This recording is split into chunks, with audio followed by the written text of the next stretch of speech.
14절입니다. 자, 그러면 한 목소리로 그 자리에서 같이 읽겠습니다. 역대하 7장 13절에서 14절 같이 읽겠습니다. 혹 내가 하늘을 딛고 비를 내리지 아니하거나 혹 메뚜기들에게 토산을 먹게 하거나 혹 전염병이 내 백성 가운데 유행하게 할 때에 내 이름으로 일컫는 내 백성이 그들의 악한 길에서 떠나 스스로 낮추고 기도하여 내 얼굴을 찾으면 내가 하늘에서 듣고 그들의 죄를 사하고 그들의 땅을 고칠지라. 아멘. 다시 한번 읽을까요? 혹 내가 하늘을 닫고 비를 내리지 아니하거나 혹 메뚜기들에게 토산을 먹게 하거나 혹 전염병이 내 백성 가운데 유행하게 할 때에 내 이름으로 일컬는 내 백성이 그들의 악한 길에서 떠나 스스로 낮추고 기도하여 내 얼굴을 찾으면 내가 하늘에서 듣고 그들의 죄를 사하고 그들의 땅을 고칠지라. 아멘. 네, 영상으로 보니까 제 얼굴이 어떠신가요? 네, 아침에 청년부 한 명이 나왔습니다. 그래서 예배를 드리긴 했지만 인터넷으로 같이 만나는 여러분들이 참 반갑고요. 오늘 원래는 비비로 좀 바르려고 했었는데 못 찾아서 그냥 왔습니다. 제 피부가 감사합니다. 다음 네, 제 피부가 좀 이상하더라도 이해해 주시고 예배에 집중해 주시기 바라겠습니다. 요즘 샬롬 예, 평안이라는 말이 참 은혜로 다가오기도 합니다. 하루 밤 사이에 몇백 명씩 확진자가 생겨나간 이 세상 가운데에서 참 많이 두렵기도 하고 또 내가 또 우리 주변에 걸리는 것들 때문에 저 사람은 확진자가 아닐까 또 바이러스 보균자가 아닐까 뭐 이런 걱정을 하기도 합니다. 그렇지만 하나님께서 우리에게 주신 은혜들을 기대하면서 또 오늘 하루를 살아내고자 합니다. 오늘 말씀 또 함께 은혜들 나누면서 우리가 어떻게 살아야 될지를 기대하고 또 소망하며 결단하는 시간이 되셨으면 좋겠습니다. 자, 교회 절기상으로 질문하겠습니다. 답장 누가 제일 먼저 하실지 모르겠지만 지난 수요일부터 교회 절기상으로 땡땡절이 시작되었습니다. 무슨 절일까요? 지금 교회 절기상으로 무슨 절일까요? 네, 한민철 감사합니다. 사순절 한민철이 1등이었습니다. 네, 지난 수요일부터 사순절이 시작되었습니다. 수요일을 그 사순절을 수요일부터 시작하는데 그 수요일의 이름을 뭐라고 하는지 아는 사람? 그 수요일 사순절이 시작되는 수요일을 뭐라고 하는지 아는 사람 있을까요? 무슨 수요일? 네, 제일 수요일 감사합니다. 이 제는 영어로 애쉬라고 합니다. 애쉬 먼지 뭐 이런 이게 잿빛 그런 제를 말하는 거겠죠. 제의 수요일인데요. 사순절은 부활 주일 전까지 6번의 주일을 뺀 40일을 의미합니다. 잘 알고 계시겠죠? 주일은 주님이 부활하신 날이기 때문에 사순절에서 제외합니다. 그래서 금식을 하지 않고 부활을 기념하는 날이기 때문에 그 사순절 포함하지 않고 수요일부터 시작된 40일, 주일을 제외한 40일을 사순절이라고 합니다. 사순이라고 하죠. 그 사순절 기간 동안에는 우리가 전통적으로 십자가에 대해서 묵상을 하고 예수님의 죽음을 묵상을 하고 금욕, 금식을 하고 절제와 희생을 하면서 경건하게 지냅니다. 자, 지난 수요일부터 시작한 이 사순절을 보내면서 우리는 개인적으로 어떤 의미를 가지고 어떻게 살아야 될지를 한번 고민해 보도록 하겠습니다. 지금 이 사순절 시기에 지금 우리 주변의 최대 화두가 신종 코로나 바이러스입니다. 코로나19 바이러스에 대한 것이 최대 화두이기도 한데요. 이 코로나 사태에 대한 것들을 어떻게 바라보고 어떻게 할지를 어떤 의미로 받아들여야 할지를 한번 생각해 보면서 오늘 말씀을 풀어가고자 합니다. 다시 한번 아까 봉독한 역대하 7장 13절에서 14절 말씀을 같이 한번 읽어보도록 하겠습니다. 죄송합니다. 말씀을 읽을게요. 다시 한번. 혹 내가 하늘을 닫고 비를 내리지 아니하거나 혹 메뚜기들에게 토산을 먹게 하거나 혹 전염병이 내 백성 가운데 유행하게 할 때에 내 이름으로 일컬는 내 백성이 그들의 악한 길에서 떠나 스스로 낮추고 기도하여 내 얼굴을 찾으면 내가 하늘에서 듣고 그들의 죄를 사하고 그들의 땅을 고칠지라. 아멘. 잠시만요. 네, 화면이 저만 비치기 때문에 제가 좀 부담스럽긴 하지만 네, 근데 지금 9명밖에 안 들어와 있네요. 예, 안 온 사람이 누구일까? 이따 끝나고 출첵을 다시 한번 하도록 하겠습니다. 카톡방에, 아무튼, 예. 이제 말씀을 이어가겠습니다. 일부 목사님들이 이번 코로나 사태를 보면서 재앙은 하나님의 심판이다라고 말을 하기도 합니다. 그래서 우한에 대해서 이야기를 하고 그곳에서 기독교 박해 때문에 이것들이 벌어졌다. 또 뭐 이런저런 이야기들을 하면서 그 메시지 이 신종 코로나 사태가 무엇 때문인가, 왜 그런가 하나님의 뜻을 발견하려고 하는 그런 메시지들이 있습니다. 그런데 두 가지 움직임으로 보이는데, 첫 번째 우리가 좀 눈여겨보게 될 것은 이 재앙이라는 것을, 재앙은 하나님의 심판이라도 말씀을 하면서 혐오의 대상을 정하고 움직입니다. 대구 경북 지역이 코로나 걸린 것은 누구 때문이다, 우한에서 이것이 시작된 것은 누구 때문이다 하면서 어떤 대상을 정하고 그들에게 혐오와 또 아픔을 뒤집어 씌우면서 이렇게 움직임들이 보입니다. 물론 분명히 그들 가운데 잘못한 사람이 있을 수 있고, 물론 그들의 그 죄악과 어려움들 때문에 그런 일들이 벌어지기도 할 수 있습니다. 하지만 그렇게만 바라보기엔 하나님을 너무 편협한 하나님을 만들 수밖에 없습니다. 제가 인도네시아에 있을 때 가장 마음이 아팠던 그 사건 중에 하나가 세월호 사건입니다. 세월호 사건을 보면서 여러 가지 생각이 들었지만, 왜 그들에게 저런 일들이 일어날 것인가? 그 단원고등학교에 있는 저 고등학교 젊은 그 어린 친구들에게 왜 그런 일이 일어난 것인가? 그들의 잘못인가? 누구의 잘못인가? 이런 생각을 참 많이 했습니다. 분명한 것은 재앙에는 하나님의 뜻이 있습니다. 하나님은 분명 재앙을 통해서도 말씀하십니다. 하지만 재앙이 아니더라도 하나님께서는 모든 것을 통해서 말씀하는 분이 하나님이심을 믿습니다. 믿으십니까? 네, 아멘 가끔 해주셔도 됩니다. 그러나 이 재앙을 보는 문제적인 시각이 있습니다. 그 재앙의 현상을 보면서 특정 대상을 선정하고 그들의 죄 때문이다, 너희들의 죄 때문이다 라고 하면서 다른 사람에게 책임을 전가하는 것은 매우 위험한 접근입니다. 네, 자유섭의 아멘이 참 감사합니다. 어떤 재앙이나 현상들을 보면서 그것들을 해석하려고 하는 것이 종교적인 움직임인데, 특별히 어떤 안타까움이나 아픔들을 보면서 너네 때문이야, 너 때문이야 라고 책임을 전가하는 것은 매우 위험한 접근일 수 있습니다. 자, 그렇다면 성경은 무엇이라고 말하고 있을까요? 이스라엘의 멸망 시기에 예레미야라는 선지자를 기억하실 것입니다. 그 이스라엘의 멸망받는 것들을 보면서 당시에 수많은 선지자들이 선포한 것은, 얘들아 너희들이 죄를 지어서 우리가 지금 망하게 되었어, 너희들이 회개해야 돼. 선지자는 그렇게 이야기를 했습니다. 수많은 선지자가 이스라엘 사람들을 보면서, 예레미야를 보면 너희들 회개해야 돼, 돌아와, 아니면 너희들이 잘못했어 라고 하지만 하나님의 눈물의 선지자였던 예레미야는 달랐습니다. 무엇이라고 선포했냐면, 예레미야는 우리를 이야기하고 우리가 회개하고 주님께 돌아가자라고 선포하였습니다. 이 모습을 보면서 우리 이 재앙이나 아픔들 가운데 우리가 가져야 될 태도가 무엇일까? 이것은 우리의 모습, 우리가 취해야 될 태도가 무엇인가를 고민하는 것, 이것이 바로 하나님께서 우리들에게 말씀하신 것이라고 믿습니다. 네. 로드니 스타크라는 사람이 기독교의 발흥이라는 책을 썼습니다. 제가 누군지 다시 한번 아는 책을 해볼게요. 로드니 스타크 기독교 발흥. 나중에 기회가, 저도 아직 책을 읽어보진 않았지만 이 책을 나중에 꼭 한번 같이 한번 읽어보는 시간이 되었으면 좋겠습니다. 이 책은 사회학자의 시선으로 바라본 기독교의 부흥에 대해서 서술한 책입니다. 자, 우리가 잘 알다시피 예수님이 십자가에 달려 돌아가시고 나서 부활하시고 났을 그 당시에 오순절의 성령의 역사 때에 몇 명이 예루살렘에 예수님 믿는 사람이 있었을까요? 퀴즈입니다. 맞춰보세요. 예수님이 부활 승천하셨을 때 오순절의 성령의 역사 그때에 예루살렘에 몇 명 정도가 예루살렘에 예수님 믿는 사람이 있었을까요? 몇 명일까요? 8명을 줄었어.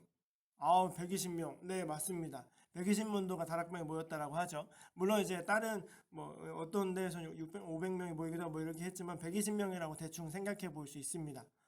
다은 감사합니다. 참 좋은 유년부 선생님인 것 같아요.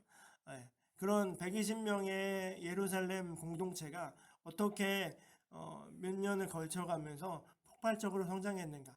313년 AD 313년에 무슨 일이 있었을까요? AD 13년 AD 313년 313년 이게 무슨 해일까요? 네, 잘 모르시겠죠? AD 313년에는 콘스탄티누스 대제가 국교로 공인된 기독교를 밀라노 측령 아닙니다. 313년은 콘스탄티누스 대제가 기독교를 국교로 공인한 시기입니다. 네, 되게 멋지지 않나요? 변방의 조그마한 이스라엘에서 예루살렘에서 120명밖에 예, 로마 시대 맞습니다. 120년밖에 안 됐던 조그만 예루살렘의 공동체가 어떻게 로마 대제국 팍스 로마라고 하면서 모든 길은 로마라고 통한다라는 그 말처럼 이 로마의 대제국의 국교가 될 수 있었을까? 120명밖에 안 됐던 조그마한 공동체가 어떻게 300년이 지났을 때 어떻게 큰 그런 대국교로 성장하게 되었을까? 이것이 그 책의 주제이기도 합니다. 잘 알다시피 예수님이 돌아가실 당시 그 부활 승천하실 그 당시에 기독교는 박해받는 종교였습니다. 네로 황제나 여러 황제들 때 밑에서 기독교라는 이름으로 사자굴에 당하기도 하고 많은 죽임을 당하기도 하였습니다. 순교를 당하는 일도 많았고 숨어서 살아야 되는 일들도 참 많았습니다. 그런데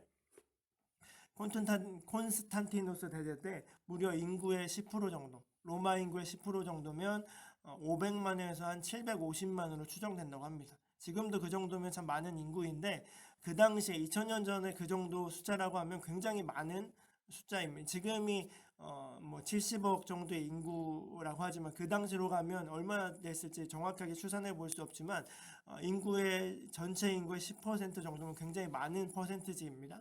그런 10% 정도 500만에 750만 정도의 인구가 기독교인이었다고 하는데 박해에도 불구하고 여러 가지 위험에도 불구하고 그렇게 120명에서 300년 만에 500만 명 이상의 그 메인 종교로 성장한 이유가 무엇일까? 이것이 그 로드니 스타크의 기독교 발흥의 그 주제이기도 합니다. 자, 그 부흥의 이유가 여러분들에게 한번 질문해 보겠습니다. 왜 300년 만에 그렇게 기하급수적으로 성장할 수 있었던 그 일들이 그 이유가 무엇일까요?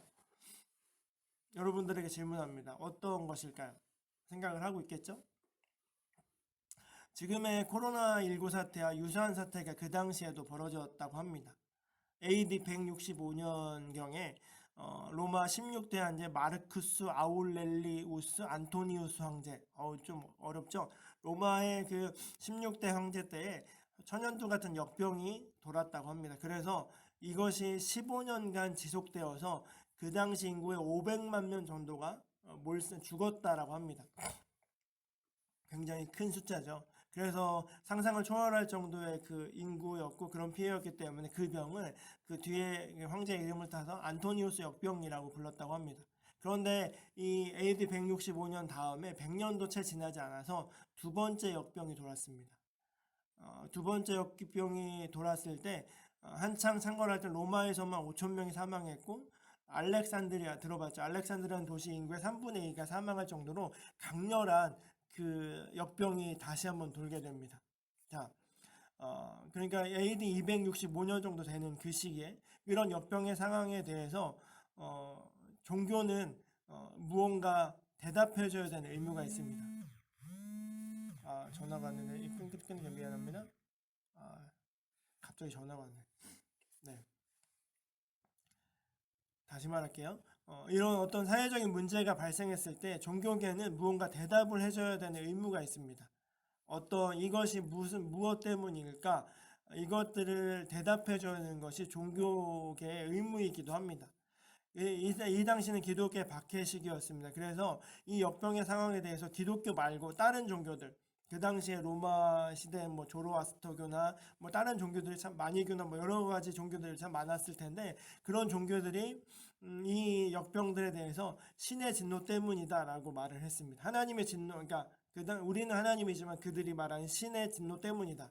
그래서 신의 진노, 그러면 누가 진노의 대상이냐? 그 진노의 대상을 유대교, 기독교, 또 아니면 가난하고 병든 사람들, 어린 아이들, 여성들, 사회적 빈곤층을 저들 때문에 이 역병들이 돌게 되었다라고 그 진노의 대상을 대하고 이교도들은 저주하기 시작했습니다.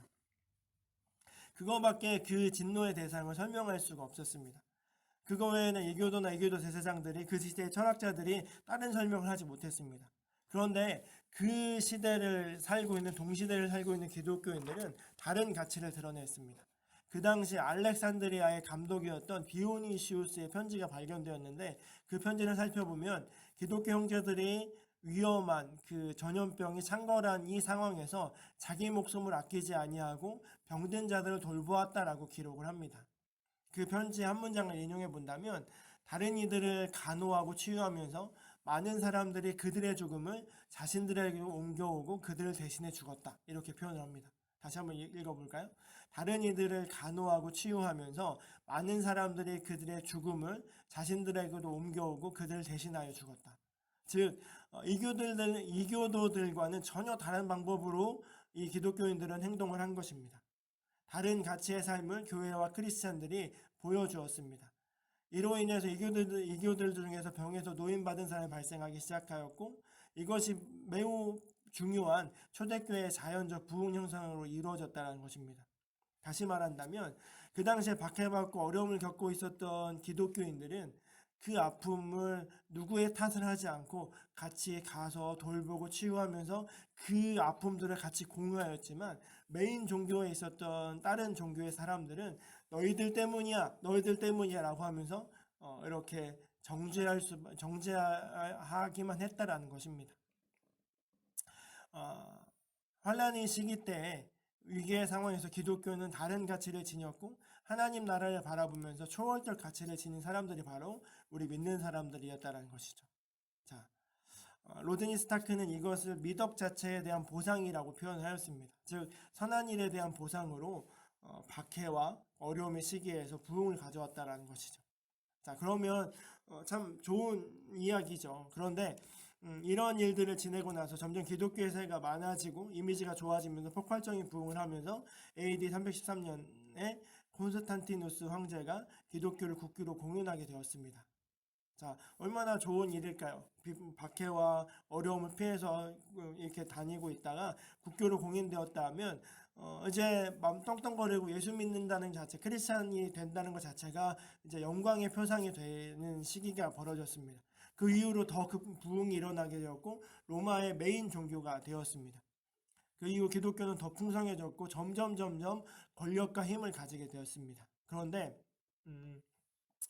1000년이 지난 후에 1346년에 어떤 일이 벌어졌냐면 흑해 북쪽에 제노바의 무역기지 카파라는 동네가 있는데 그곳에서 흑사병이 발생했습니다. 지금처럼 아마 우한에서 이 폐렴이 발생해서 전 세계로 퍼진 것처럼 이 제노바의 무역기지 카파라는 도시에서 흑사병이 발생하였고 이 흑사병이 불과 4년도 지나지 않아서 유럽 전체에 퍼져나갔고 유럽과 러시아 그쪽에 7,500만 명 이상의 목숨을 잃는 엄청난 사건이 벌어지게 됩니다. 자, 그러면 1000년 전에 기독교였다면 가서 돌보고 치유하면서 예수님의 마음으로 대하였어야 될 텐데 이 1000년 뒤에 1346년 뒤에 이 1346년에 기독교회는 무엇이라고 얘기하냐면 그 흑사병이 창궐할 때 교회가 내놓은 대답은 그것은 하나님의 진노로 인한 벌이었다였습니다.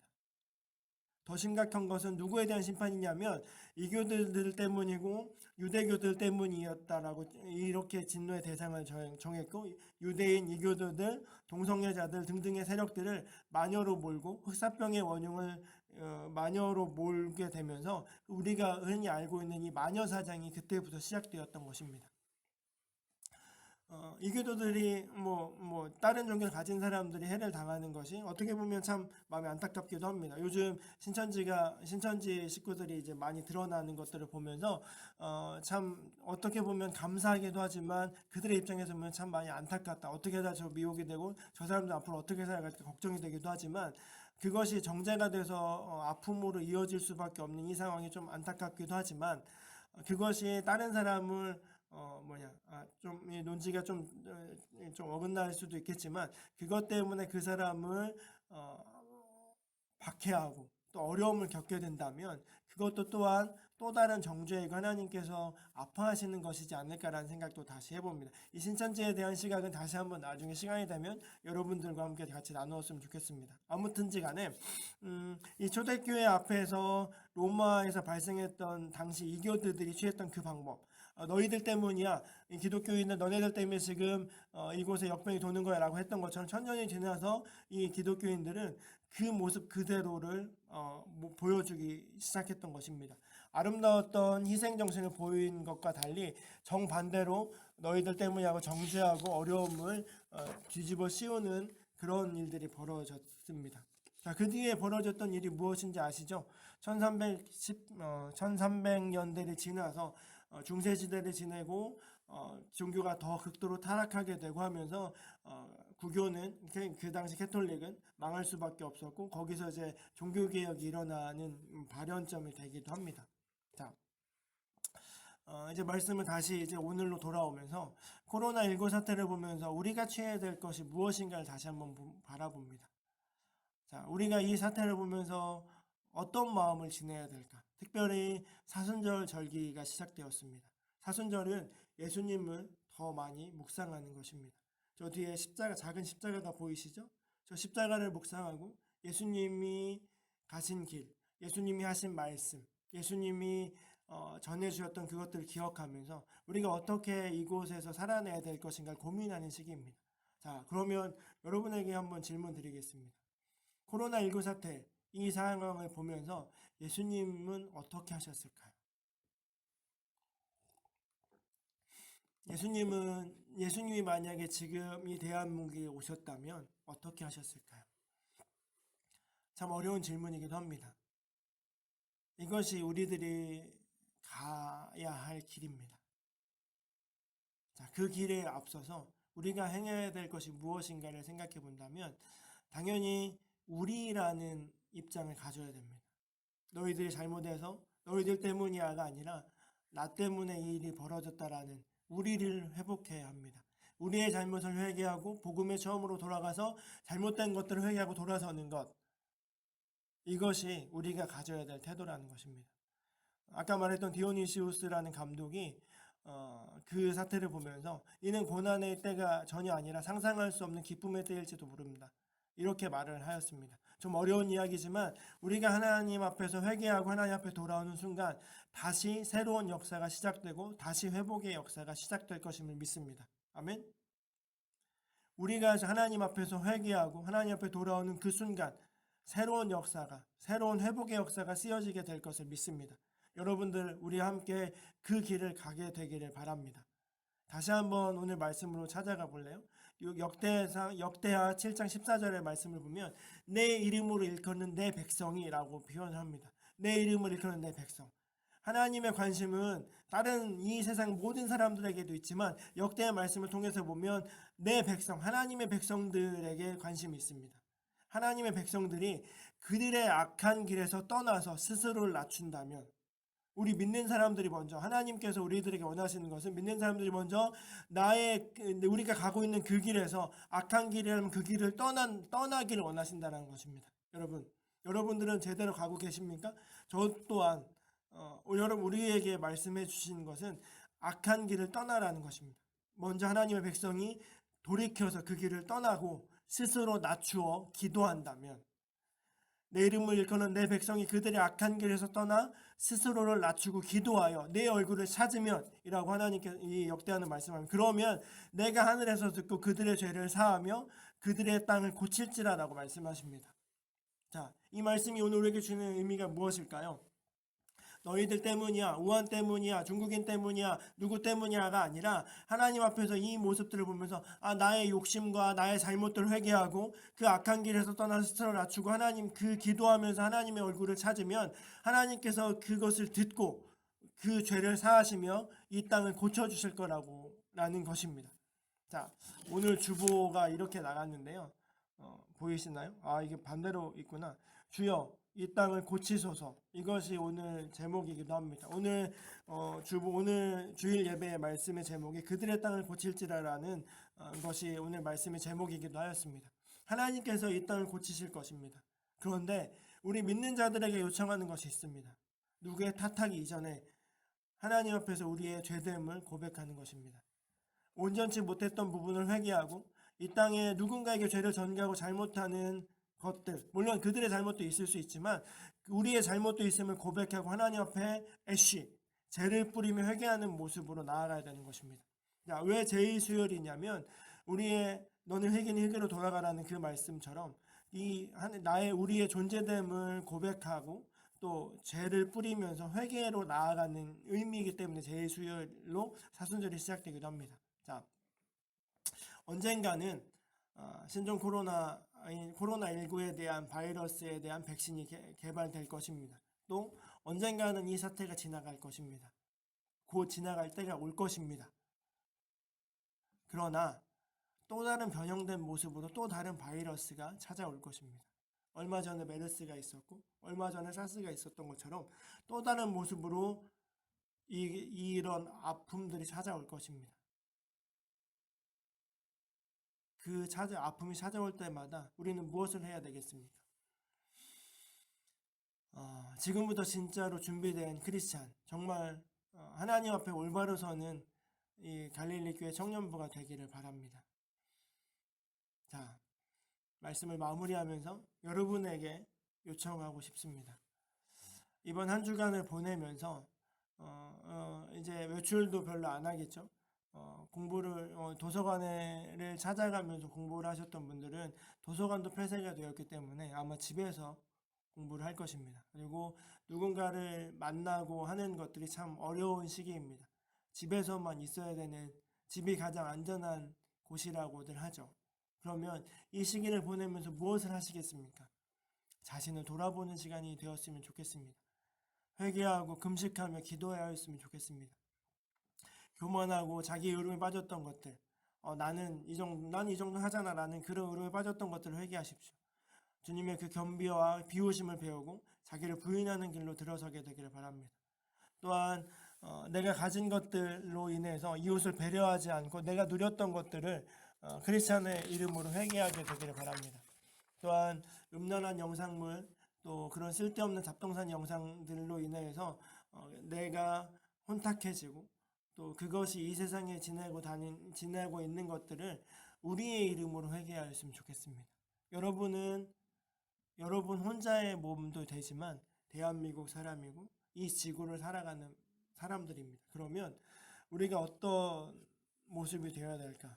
머리에 재를 뿌리고 금식하고 회개하며 주님 우리를 불쌍히 여기시고 이 땅을 사해 주옵소서, 이렇게 기도하는 모습이 있었으면 좋겠습니다.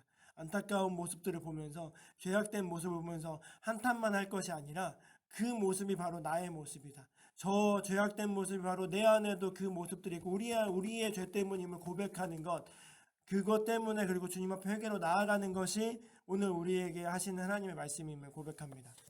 자, 여러분들에게 이번 한 주간 숙제를 주겠습니다. 네, 오늘은 지나고 월요일부터 토요일까지 1일 1 카톡입니다. 1일 1 카톡. 무엇이냐면 이 세상의 모습들을 바라보면서 세상의 죄를 돌아보고 자비와 긍휼을 구하는 짧은 기도문을 올리는 것입니다. 1인칭 단수나 복수로 올리는 것인데요. 제가 한번 예시를 들어보겠습니다. 주님,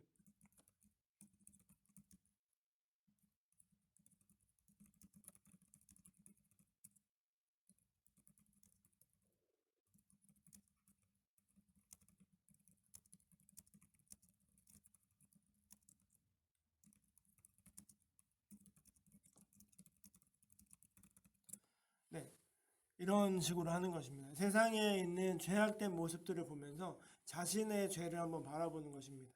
요즘 마스크 문제, 저도 마스크 하나밖에 없어서 그거를 계속해서 쓰고 있는데, 마스크 매석매석하는 모습을 보면서 제 안에 돼지 같은 욕심을 바라보고, 주님 우리 안에 욕심을 깨뜨리고 다 함께 잘 살게 하옵소서, 이렇게 이 세상에 있는 수많은 악행들과 어려움들을 바라보면서 내 자신이 그 모습들을 보면서 나의 모습들을 돌아보고 또 나와 함께한 동시대의 사람들이기에 우리의 잘못임을 고백하면서 하나님 앞에 짧은 기도물을 올려보는 것입니다.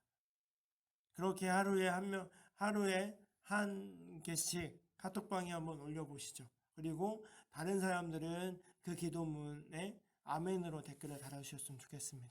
이 숙제 하실 거죠? 하실 사람들은 아멘으로 대답해 주시죠.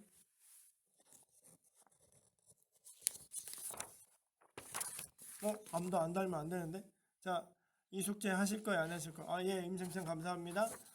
네, 차요새 감사합니다. 자, 여기 별풍선 쏘고 싶은데, 네네네네, 감사합니다. 자, 다 아멘 했습니다.